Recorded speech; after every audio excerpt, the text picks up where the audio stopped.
So in the fourth part of this lecture series, we're going to think some about how one goes about coding the language and other types of data, in essence, that you would generate in interviews and focus groups or any type of, on a survey, for example, free response or free text questions.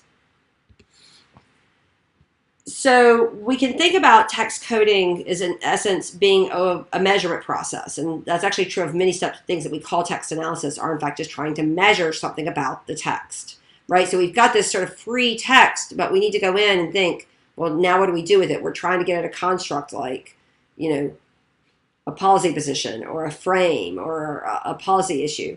So, right, if you think about how we did before, like how do we know if a state is democratic, or how do we know if we have a war? With text, we're sort of trying to figure out, like, well, is this positive? Is this negative? Is this a frame? What exactly is it?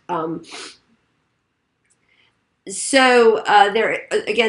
much more work done on qualitative content analysis or grounded theory, but what I'm going to be talking about here is going to be a slightly more systematic approach that starts with the idea that as you go into the text, you might want to actually, again, sort of turn the evidence into something tractable. So not simply say, for example, pull out quotes that support an argument or develop a theory on the basis of this, but actually go in and do something a little bit more systematic with the evidence that's been produced. So you can think about the types of questions we might be able to answer, like how does, some person talk about some topic, or how do they even talk to some other set of actors? What topics have received the most press coverage? What is some person's policy position, right? So we could look at, for example, how senators voted on a policy, but we might also be able to go and look at, say, how do they talk about the policy in general? What is the tone of press coverage, which is sort of different than the frequency of press coverage of a topic, but sort of what is the tone, or how do certain groups get portrayed in the press? And you might also then be able to start asking questions like, once you've been able to measure things like coverage content or tone or quantity, you can start thinking about, does this affect sort of voter turnout? Does it affect public opinion, et cetera, right? So there's a bunch of different questions that you might want to, some of them are simply descriptive questions, but the last one brings us to a whole set of explanatory questions where we might be very interested in sort of the salience of news coverage, or the tone of news coverage, and whether or not it actually does have a effect in some way on other types of public outcomes or policy outcomes, et cetera, that we're interested in. So if you think about text analysis in a step-by-step way, typically we'll end up with some sort of population of interest, which means some sort of text population, right? So a bunch of text, or in the case of interviews, basically you've in essence chosen from some group of people you want to understand, how do people think about, how do these types of people think about something? So you've sort of sampled the people you're going to do interviews with. So you're choosing the sample, in essence, of documents or people that you're going to interview, but they produce a text document. And so these documents are often thought of as something like a bucket of words. It turns out that there are most of our quantitative techniques treat documents simply as a bucket of words. So anything within a document that's sort of a group that's by person. Ordering isn't mattered. There are more advanced text analysis techniques that don't, but for now, we're going to say, okay, a lot of the way we're just going to treat them as is just a bunch of words sort of to get set in the document. There usually needs to be some sort of a pre-processing step. So if you're going to go in and count the number, like the most common words said in all articles on immigration, you have to get rid of all like the and other things that get said a lot, right? So that's sort of called junk data. Or if you've got a lot of, say, URLs in tweets, if you're doing tweet analysis, you might want to get rid of those.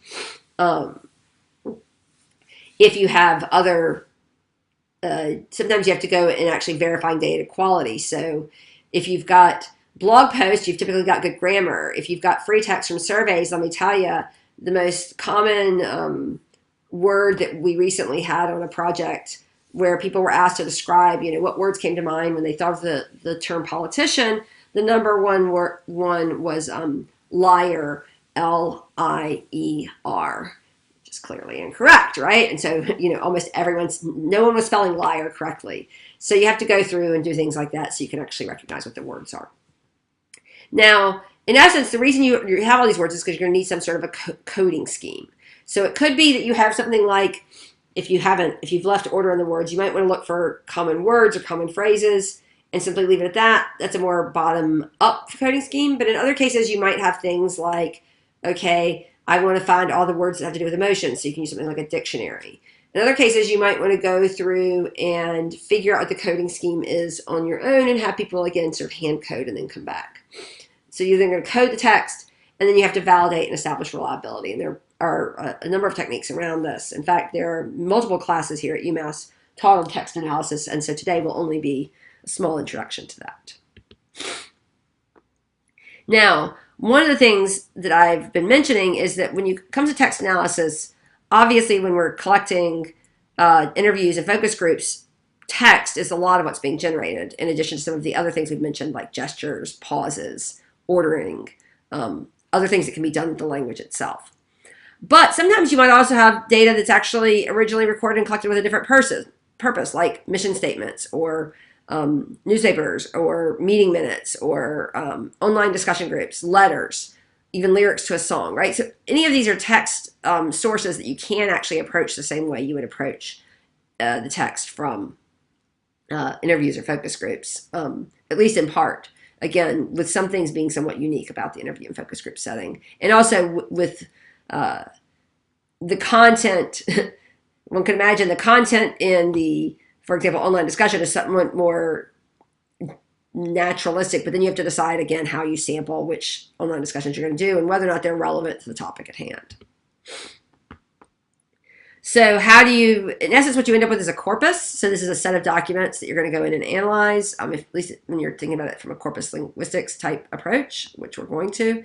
So you have something like, okay, we've got a bunch of presidential speeches or senatorial press releases, again, meeting minutes from Company X or from a bunch of town councils, maybe a website from important political groups. You might have online discussion of some topic or newspaper coverage of a topic. And so you need to think about things like, okay, so if I'm looking for all the tweets on, the earthquakes, then do I need to just have them all from one day? Do I want to have them from before and after, it actually, the damage started to become known? Do I want to have, take 100 a day from all the time that any newspaper coverage was going on?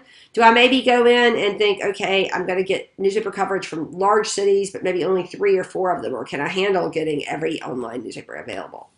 So you have to think again about sampling issues, and a lot of this will be theoretically determined based on what it is. There's no right answer. It's going to depend on what it is that you want to say. If you're interested in how getting a representative sample of coverage, you might want to make sure you've got it over a longer time span. If you're interested in it, like what it's like at its peak, maybe you go in and you just get a few from a particular day. With things like press releases, you might think, well, okay, we can actually get, in essence, a whole sample, like a universe, right? So all of the press releases of the senator, they're all sort of there together. You can just pull them all down and turn them into a corpus. Same with presidential speeches. But when you start thinking about newspaper coverage or online discussion, there's just too much of it to be able to get the complete sample. So once you start to work with a corpus, a lot of what you have to think about, again, is back to what is the unit of analysis? So are we going to think about, we're going to analyze the meeting or, the focus group, or are we going to analyze the person?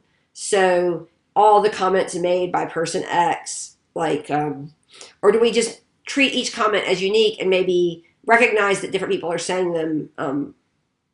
So it's comment person is, in essence, the unit of analysis, right? So it's comments embedded within people, for example. Or do we want to look paragraph by paragraph, sentence by sentence, even word by word, ignoring all of the other things, right? So this won't make much sense until you start really thinking about a text analysis project, but being aware that that these are decisions you have to make is important. And so as you start proposing, well, I want to come up with a coding scheme, you're going to need to think, if I was going in to code something, what would the correct level of analysis or unit of analysis be? Thinking about coding strategies, again, I've mentioned a few of these before, but the most common are going to be things like counting specific words, using existing dictionaries. So these will be groups of 100, 200, 1,000 words that mean something. I should have some links to these available on Google Classroom. Sometimes you might go in qualitatively. That's a lot trickier, but it can be done without categories.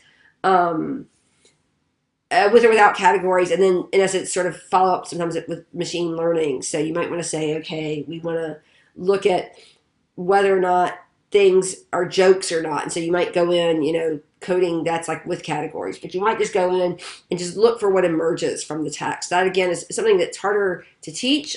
There are classes on it, but I won't be talking about that in detail in this course.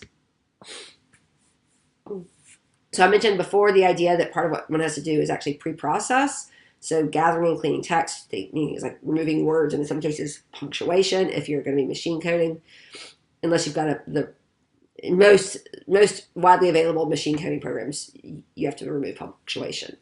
Sometimes you might start off with a coding scheme from either experts or previous literature. So there are sort of, again, existing dictionaries, but there's also existing coding schemes of like, for frames that are available in certain policy debates. Usually you'll have something like two coders pass through a training set using some sort of preset coding scheme, and then you will often track text that doesn't fit into the existing scheme.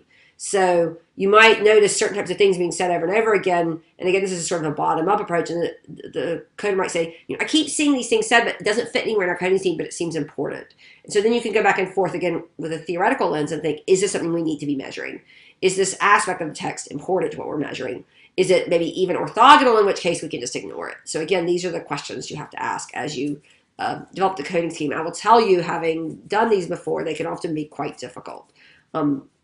There are some benefits to going to more of a bottom-up, let's just count words or even groups of words.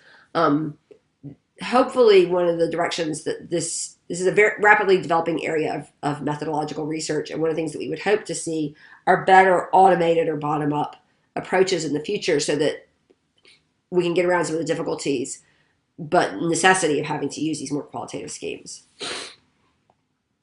Once these pilot codes have been done, you usually need to go through and think about whether the categories are still good. Sometimes you need to actually figure out if there are certain categories that the coder simply can't become. The intercoder reliability is quite low, in which case you need to either think about better defining those categories or eliminating them. And you need to basically repeat this process as needed until you get to pretty decent intercoder reliability. So what does it mean then to have a good coding scheme? Obviously, you need to be reliable and valid, right? So you need to have face validity, where we tend to think, okay, an expert could sit down and agree this was a reasonable way to code this text. And you also need it to be consistent, because you need to have basically how often people are agreeing. There's also something called the Cohen's kappa. Of course, another important thing is it needs to be reproducible. So if you're going through and coding text with, you can use highlighters or something like NVivo or LSTI. You want to actually be able to sort of keep what you actually coded. If it's more automated, you just keep the software. Usually it's done in Python or R. You can or Java in some cases. You can just keep the actual code that's being used to do the coding. And you need to have, the protocol itself needs to be clear and easy to describe and report. I mentioned Cohen's kappa. I'm not going to describe it here, but basically this is the way one calculates it. Some of you may end up coming back and using this formula, so I always like to include it because many people end up doing text coding for group packages. It's fairly straightforward that you just look at basically observed agreement and expected agreement. And so you're looking for one that basically a kappa that's closer to 1 and pretty far away from -1. So one example of a coding scheme might be, and this is not even using the text, but people, there was a project where people sent out emails to counties. They sent out a letter request to counties in, I think it was in North Carolina, and said, could you send us your emails on this topic? And then they basically then coded, like, did they respond? Did they refuse and object to the request? Did they offer to comply in exchange for a fee? Offer to comply without condition? Responded, but response was non-committal, right? So these are just ways that you would then go and you would code the text of it by basically saying, no response was pretty straightforward. They just didn't get any. But you have to go in and say, did they mention anything about a fee? Did they give some other condition? Or did they not give a condition, right? So these are the types of things. And then in essence, if this wasn't sufficient to cover all the responses, we might have to go back and rework it. Last year, there was a group project where 2 students sent out emails to landlords around the Pioneer Valley and basically just sort of said, it was an audit study where they said, would you be willing to show us the house or not? So they tended to code for either non-response or some response, but they also did things like basically code whether or not the people were personable and friendly in the email. It turned out that there was a big difference when they were responding to men versus women with how personable and friendly. So they would ask things sort of, they were longer, but they also tended to have more information and volunteer more information to the female potential tenants than the male potential tenants. Another nice study here to give you an example of a coding scheme is one on conversational interaction. So this is a good example of how to actually, when it gets reported in a journal article. So in this case, it's sort of, they're claiming things, things that are called term claiming are things like John would talk to the group, then Frank talks to John, John talks to the group, then Frank talks to the group. So in essence, anytime somebody makes some statement to a group and then the next person who talks just claims that turn, that would be something called turn claiming, right? Because it means that no one spoke directly to them. If you receive a turn, it means something like somebody talked directly to you and then you respond, but you aren't necessarily speaking unless you're being spoken to. Turn usurping would be, somebody tries to speak to you and all of a sudden somebody else butts in. So what they were able to do by coding actual conversations, so you can imagine that basically the unit of analysis here is each turn, though you have additional information about the speaker for each of these turns, right? So it's turns embedded within speakers. That what you're interested in is, do the attributes of the speaker or the attributes of the topic, for example, affect whether or not you are more likely to get a turn claiming, turn receiving, a turn usurping. And it turns out that in this particular study, that men were much more likely to engage in turn claiming and turn usurping, and women were much more likely to engage in turn receiving in these series of staff meetings that were observed. Here's another great example of text coding. So this was from a free response question where we asked an initial group project that was done actually for this course a few years ago, where we said to people, what types of words come to mind when you think of democracy? It turns out, this is what our initial data looks like. We had like 1,000 unique words. It was all over the place. What we were able to do, though, was start to identify themes. It turns out that what we went with was a keyword approach. But in essence, it turned out that a lot of people would talk about things like voting in elections, government, freedom, equality. Our coding scheme ended up being very much one where we basically took the most frequent words that appeared, and then we looked at other words that appeared closely around those words, and ended up grouping them into categories. It was a combination of some coding oversight available so that you look for things like synonyms, etc. But in some cases, it was a little bit more automated. What we were able to do with this, by the way, was then start to basically graph shared understandings. So in this case, what we could see was that concepts like rights, freedom, human rights, civil rights, right, were all sort of distinct from the institutions and to some extent the people. So people who tended to say things that for them freedom was a big part of democracy were less likely to talk about voting than people who talked about representation. So two very different but related, clearly, understandings of what democracy means. So this, again, is part of, was the study. We're now starting to work in the same study on basically whether or not people use the same type of language, and we're going to use the same type of coding scheme whenever they tweet, and the tweets include the word democracy. This is an example of a coding scheme that we tried to use initially. It turned out that it was much more difficult than one expected. But we started to think about either proceduralist or expert or holistic. So again, this is ideas. You could see that these were the types of concepts that got introduced that were similar to the ones we identified initially using words. And part of what we're going to try to do was, this was one that was developed basically by expert coders. And what we're going to do is compare it to the categories that evolved naturally and whether or not they cover the same type of text. But again, these are just examples of the types of categories that one could then go in and code for. But we did have a coding book where we had to be pretty clear which types of concepts are might be referred to or not, because we had trouble initially getting a high level of intercoder reliability. So this is a little bit more detail on the type of coding scheme that you have. Again, I'm putting these in here primarily for you to go over and think about on your own, not to give a lot of description of them here, but so that you can go look. This is one, again, that we've developed. You can also look up articles just to have a better idea of what it means to develop sort of how one would code or not. There are lots of different ways, though, to go about developing a coding scheme. One suggestion that we had at one point earlier, 1 year earlier when I was teaching this class, was that somebody might say, I'm interested in whether or not Republicans or Democrats are more likely to use informal language and or make spelling errors. So spelling errors are pretty easy, right? You can just go through and use a spell checker and count up how many spelling errors are made. That's one type of thing you could code for, is a number of spelling errors. For the other one, which was, I can't remember, what did I just say it was? But anyway, if there was something else, like, maybe negative words about the other party, right? That might take a little bit more work to develop that. But one could at least imagine going in and say whether or not they call other people like liars or stupid or something, right? So there could be ways to develop that as another type of thing that gets coded. What's a nice thing then about coding recorded language? It's unobtrusive. There's a lot of different ways you can actually, places you can get data from. You can also think about looking over time fairly easily, because if the same type of language, say newspaper articles or discussions, have been recorded over time, you've got a lot of data very quickly. It can be really fantastic for supporting theory, even if you can't always make direct causal inferences. And it can be an incredibly significant part of sort of a triangulation or multi-method approach. Unfortunately, when you're sort of trying to look at causation, it can be quite tricky. It's not always relevant to all research. Some things like the aesthetic qualities of a message, we aren't really that good yet at actually figuring out how to evaluate.